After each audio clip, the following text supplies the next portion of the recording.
Let's go ahead and talk about signals since we were talking about that Control Z on our keyboard. So signals are software interrupts sent to a program to indicate that an important event has occurred.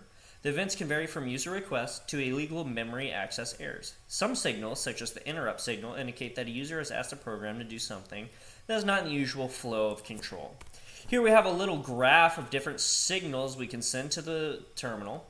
We have 1, 2, 3, 8, 9, 14, and 15.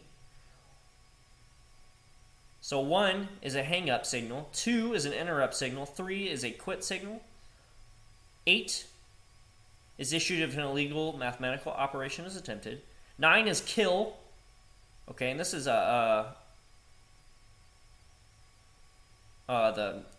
guess the best way to say this is the impolite way to kill a program. This tells it, hey, shut down immediately, you have no choice, we're killing it, okay?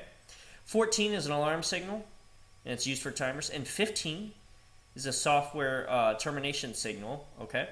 This is the polite way to shut down stuff. If you can, do a kill-15 on something, and that way it finishes running any codes it has to, and then it exits out. 9 will kill it immediately, it won't give it a second chance, and it'll just immediately end what's ever running, okay? So try this one first, and then if that doesn't work, then you can do the 9 and kill it immediately, okay?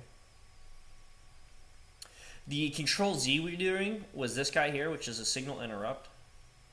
Or I'm sorry, Control C is the signal interrupt here. And D is the signal quit. Okay?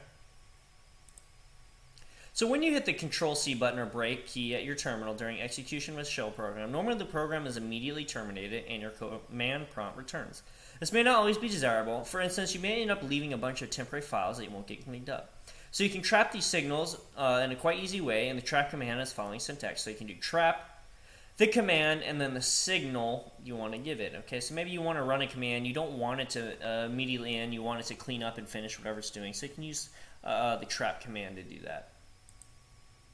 So the command can be any valid Unix command, or even a user-defined function, and signal can be a list of any of the number of signals you want to trap, which we saw earlier in that graph. There are two common uses for traps in shell scripts. One is to clean up temp files, and the other is to actually ignore signals. So let's actually talk about debug and exit. So Core Shell offers debugging options but can be turned on or off using the set command. So we have set-x, which displays commands and their arguments as they are executed. And we have set-v, which displays shell input lines as they are read. We also have use of the intelligent debug function. So we would add a special variable called _debug.